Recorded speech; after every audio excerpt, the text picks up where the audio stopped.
Good morning everyone. तुम्हाला सगळ्यांना वाटत असेल की मी 2 दिवसांपासून ब्लॉग का अपलोड नाही केला. त्यामागचं रिझन असं आहे की परवाच्या दिवशी माझं कॉलेजची प्रॅक्टिस वगैरे झाली आणि त्यानंतर परवाच्याच दिवशी विवेकच्या मावशीचा एक कार्यक्रम होता. तर मला त्या कार्यक्रमासाठी जायचं होतं. मी प्रॅक्टिस वगैरे केली, कॉलेजला जाऊन हाफ डे प्रॅक्टिस केली आणि त्यानंतर मग मी सरांना ऑलरेडी सांगितलं होतं की मला उद्याच्या दिवस हाफ डे पाहिजे म्हणून. सरांनी मला सुट्टी दिली. मग प्रॅक्टिस वगैरे झाल्यानंतर मी गेले कुठे, विवेकच्या मावशीचा जिथे कार्यक्रम होता. मग मी त्या लोकेशनला गेले. आणि गोलू पण तिकडनं आलेला होता, कारण माझ्या घरी पण इन्व्हिटेशन दिलेलं होतं त्यांनी. मग गोलू पण तिकडनं आला. झालं असं, आम्ही नेमकंच त्या लोकेशनला पोहोचलो. गोलू पण आला आणि मी पण पोहोचले. मला लगेच घरून मम्मीचा कॉल आला की पप्पाचं डोकं फुटलं म्हणे. हा असा मम्मीने मला कॉल केलेला होता. आता तुम्हाला माहिती की जर विषय पप्पाचा असला तर मुलींचं थोडंसं अवघडच असतं, नाही का? मग पप्पाचं डोकं फुटलं असं मम्मी बोलली. आणि अगोदर पप्पाचं म्हणजे काही झालेलंच नव्हतं ना एवढं काय. मग पप्पाचं खूप डोकं फुटलं आणि मम्मी म्हणे की त्यांना म्हणजे खूप ब्लडिंग वगैरे होती, खूप रक्त निघतंय म्हणे आणि डायरेक्टली पप्पाच्या इथं डोकं फुटलंय, नंतर अशी कोच पडलेली त्याला. मग मी गेली. हां. मग मला असा कॉल आला. मग मी ऐन वेळेवर काय करू, काय नाही मला असं सुचतच नव्हतं. पण मग मला विवेक वगैरे ते सगळे फॅमिली वगैरे बोलली, की "तू घरी जा" म्हणे पहिले. मग लगेच मी आणि गोलू आम्ही लगेच म्हणजे नाही का, इथून आम्ही 15 ते 20 मिनिटांमध्ये वारेगावला पोहोचलो असेल. वारेगावला पोहोचलो. मग पप्पाला तोपर्यंत गल्लीतले जे लोक होते त्यांनी पप्पाला हळद वगैरे लावली आणि मग लगेच गोलून मी पोहोचलो. मग आम्ही पप्पाला दवाखान्यात घेऊन आलो. डॉक्टर बोलले एवढं काही नाही म्हणे, फक्त ब्लडिंग जास्त झाली म्हणे त्यांना. मग काळजी घ्या म्हणे. आणि त्यांनी काय ते आयोडीन काय वगैरे असतं ते लावलं त्यांनी पप्पाला. तोपर्यंत ब्लडिंग थांबली होती. मग त्यांनी पट्टी वगैरे काय नाही केली. मग तोपर्यंत ते थांबलं. मग आम्ही पप्पाला घरी रिटर्न घेऊन आलो. पप्पाचे नाही का म्हणजे असे पप्पा थोडेसे पण बोलायला लागले ना, तर ते डोक्यावरती स्ट्रेस पडायचा आणि मग ते ब्लडिंग अजूनच जास्त व्हायला लागलं. मग ते ब्लडिंग काय थांबत नव्हतं. मग गोलूचा एक फ्रेंड आहे, म्हणजे तो हेच हॉस्पिटलमध्येच काम करतो. मग त्याला आम्ही हे सांगितलं. मग तो पट्टी वगैरे सगळं घेऊन आला घरी. मग पप्पाला त्यांनी पट्टी करून दिली. मग असं झालं. मग पप्पाची तेव्हा ब्लडिंग वगैरे थांबली. पण मग पप्पाला त्रास खूप होत होता. मग त्या दिवशी काय ह्या सगळ्या धावपळीमध्येच रात्र होऊन गेली. मग माझं काही यांना जमलंच नाही रिटर्न इकडं. मग परवाच्या दिवशी मी घरीच थांबून घेतलं. आणि मग काल रिटर्न मी निघाले, सकाळीच निघाले मी इकडे, कारण आमचं पुरुषोत्तमची प्रॅक्टिस आहे. आता 25 तारखेला आम्हाला निघायचंय पुरुषोत्तमसाठी. मग प्रॅक्टिस चालू आहे खूप वेळपर्यंत. मग मी ती पण मिस नाही करू शकत, कारण ते पण इम्पॉर्टंट आहे. मग त्याच्यासाठी मी लगेच सकाळी आवरले वगैरे आणि मग रिटर्न कॉलेजला आले. प्रॅक्टिस वगैरे मी स्टार्ट केली आणि मग मी ब्लॉग का अपलोड केला नाही, तर त्याच्या मागचं रिझन हेच होतं. आणि महत्वाचं म्हणजे नाही का, मी तेही क्लिप्स घेऊ शकत होते, मी तीही सिच्युएशन तुम्हाला सांगू शकत होते. पण झालं असं, पप्पाला नाही का आता 2-3 वर्षापूर्वी करंट लागलेलं आहे. पप्पाला आहे का 7 बेल्ट चिटकलेले होते. पूर्ण खालून आर्थिक वगैरे सगळं चालू होतं. पप्पा 7 बेल्ट त्याला चिटकलेले होते. तेव्हा नाही का पप्पाचं पूर्ण रक्त जळून गेलं होतं शरीरामधलं. मग तेव्हा देवाचा आशीर्वाद की काही झालं नाही असं. तेव्हा पण हा खूप मोठा प्रसंग होता आमच्यासाठी. आणि परत पप्पाचं डोकं फुटलं ना, त्यामध्ये पण पप्पाचं एवढं ब्लड गेलं. मग तेच माझ्या डोक्यात फिरलं की पप्पा सोबत असं हे रक्ताचा जो विषय तोच का होतोय म्हणून. मग काय मी त्याच्यावर विचारच करायला लागले आणि मला काही सुचलंच नाही त्यावेळी. म्हणजे असं आठवलंच नाही की नाही मी हे ब्लॉग मध्ये टाकलं पाहिजे. नाही आठवलं मला, कारण मला आलेलं होतं टेन्शन. आणि तुम्हाला तर माहितीये, मुलीच्या बाबतीत पप्पाचा विषय म्हटला की हार्ड असतो. माझ्या बाबतीत तर असं आहे, माझ्या पप्पाला साधी ठेस जरी लागली नाही तर पप्पापेक्षा जास्त त्रास मला होतो. म्हणजे पप्पाला त्रास झाला ना, तो मला कसंच सहन होत नाही. म्हणून मग मला नाही वाटलं की मी ब्लॉग काढला पाहिजे वगैरे. मी होईल तेवढी पप्पाची काळजी घेतली. पप्पा सोबत राहिले आणि मग काल मी रिटर्न आले. तर काल रिटर्न आले, मग त्यानंतर मी प्रॅक्टिस वगैरे केली. आमची काल प्रॅक्टिस संध्याकाळपर्यंत चालू होती, 6 पर्यंत. मग काय परवाच्या दिवशी धावपळ झालेली माझी, काही झोप वगैरे झाली नव्हती. मग प्रॅक्टिस करून मी रिटर्न आले. आता मी रविवारपर्यंत मावशीकडेच आहे. त्यांनी खूप दिवसांपासून बोलवलं होतं, तर मग त्यांच्याकडेच आहे.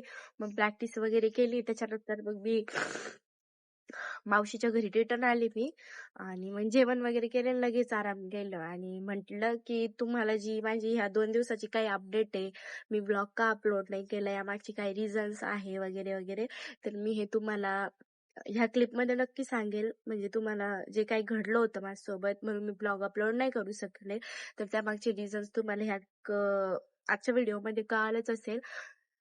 पण आता आजपासून तुम्हाला कंटिन्यू माझा ब्लॉग दिसेल आणि कंटिन्यू करेल मी. आता मी बघा मस्त रेडी झालेली आहे. आता मावशी टिफिन वगैरे करतीये. टिफिन वगैरे घेऊन मग मी जाते आता कॉलेजला. 11चा टाइम दिलेला आहे सरांनी, म्हणून मला इथून जायला अर्धा तास लागतो. तर 10:30 वाजता मी निघेल आणि कॉलेजला जाऊन काय नेहमीप्रमाणे आता चारच दिवस राहिले तर आमची फुल डे सर प्रॅक्टिस घेत आहेत. तर मग पूर्ण दिवस प्रॅक्टिस मध्येच जातो. तर तुम्हाला मी प्रॅक्टिसचे पण अपडेट देईल आणि जसं आजपर्यंत माझ्या ब्लॉगला प्रेम देत आलात, तर तसंच नेहमी द्या आणि तुमचा सर्वांचा आशीर्वाद माझ्यासोबत नेहमी राहू द्या. थँक्यू. तर कॉलेजला गेल्यानंतर आमची ड्रामाची प्रॅक्टिस स्टार्ट झाली होती. तसं ते करणार काय होय सर दरवाजा बंद झाला, आत कसं जायचं? होय हे काय रे दरवाजा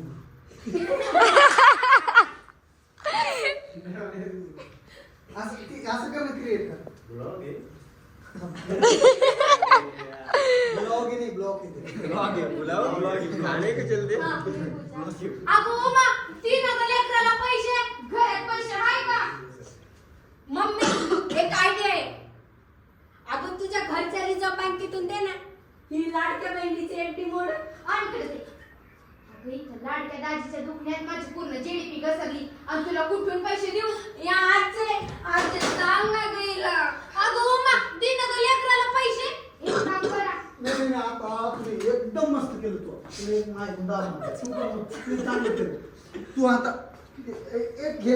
ओके आता तू अगं उमा आता एकच जायचं चाललंय. तू उमा दिना ग उमा आता उमा अगं म्हणते की तू तर दिना ग. तुम्ही ना दोघी एक काम करा, मला कुठं तरी नेऊ नका तू. अगं उमा म्हणते मी कुठं दिना ग. आता थोडंसं आवाज सोय बदल. तू भारी घेतलं. अगो मा 3 लेकराला तिथून स्टार्टिंग. अच्छा स्टार्ट. अगो मा 3 लेकराला पैसे घरात पैसे आहे का? मम्मी एक आयडिया आहे. अगं तुझ्या घरच्या रिझर्व बँकेतून दे ना, ती लाडक्या बहिणीचे एफडी मोडून आणि इकडे दे.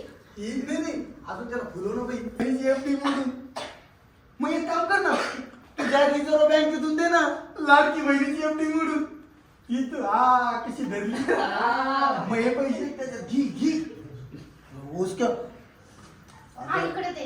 अगं इथं आणि इकडं सांग दोघीला पण. आता दोघीला पण बघ, इथं लाडक्या दाजीच्या दुखण्यात माझी घराची पूर्ण जीडीपी घुसरली. तुला कुठं देऊ? अजय थांब ना, सांग ना तिला. अगं उमा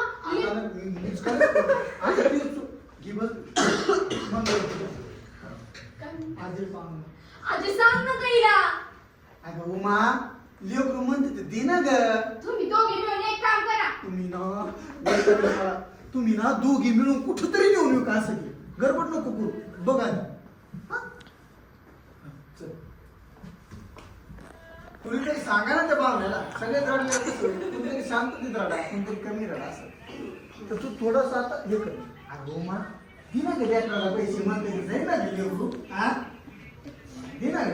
थोडं प्रेम घ्या उमा ती नका लेकराला पैसे दिना गेले का पैसे उमा ती नका लेकराला पैसे घरात पैसे हाय का दिना गेले का पैसे प्रेम घे तर शांत बस रे. विषय असा आहे ना, मी आता मशरूम नाही मी चालते काम करते मग मला. तर फायनली ना मी कॉलेजवरून रिटर्न आले आणि मावशीचा आमचा असा प्लॅन झाला की आज पनीरची भाजी बनवायची, ती पण माझ्या हाताने. तर मी नाही का हे बघा पनीरसाठी हे पनीर फ्राय करून ठेवले, पनीर मसाला काढून ठेवला, दही, त्याच्यानंतर आता याची ग्रेव्ही बनवायची आहे. ही कसुरी मेथी, हिला मी लहानपणी कस्तुरी म्हातारी म्हणत होते. आणि हा पनीर मसाला. आता मी याची पेस्ट वगैरे बनवणार छान आणि मग भाजी बनवणार. फायनली माझी भाजी होतीये.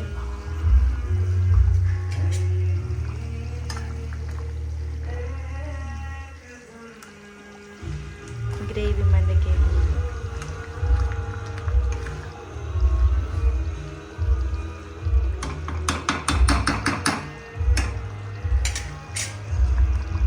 मस्त भाजी रेडी आहे बघा.